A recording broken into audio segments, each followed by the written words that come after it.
তারপরে বেশি চাপ দিলেও তো ঠিক নাই, ওরা কুশল আছে, এক একজনে কি কায়দাতে কিভাবে হবে, সে যারা জ্যেষ্ঠ ভক্ত, যারা প্রচারক, তাদের কাছে শিখতে হয়।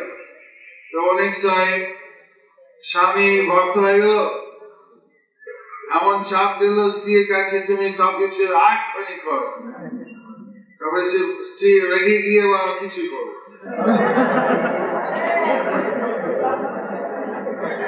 কি করবে, তখন বন্ধ হয়ে গেল সব।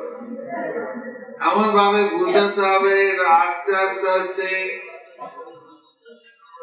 যিনি বুঝাতে হবে, আকর্ষণ করতে হবে, চাপ দিলে হবে না, আকর্ষণ করে, কিভাবে আকর্ষণ, কিভাবে মহিলা যে কিভাবে আকর্ষণ করবে, তার স্বামী যাদের ভক্ত হয়, তার ছেলে মেয়ে ভক্ত হয়।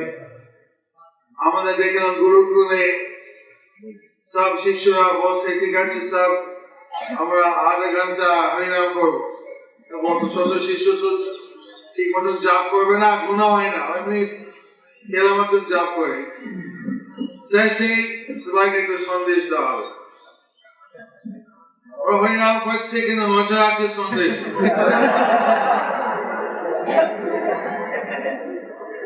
হরিনাম তো করছে, হরিনাম করতে করতে একদিন একটা রুচি হবে, অভ্যাস হয়ে গেল, সর্বশেষ একটা মিষ্টি দেওয়া হবে।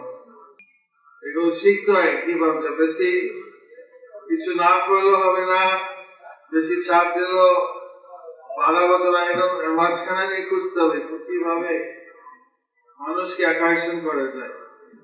দেশ কাল পাত্র বিচারে স্টেরিওটাইপ নাই, একদম মানে এক ধাপে একেবারে এক জ্ঞানে নেই,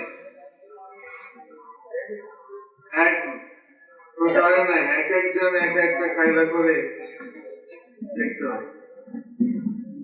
অনেক সময় এটা প্রার্থনা, ভগবান এই জাতীয় ভক্ত হয়, প্রার্থনা করতে পারো একজন ভক্ত হোক,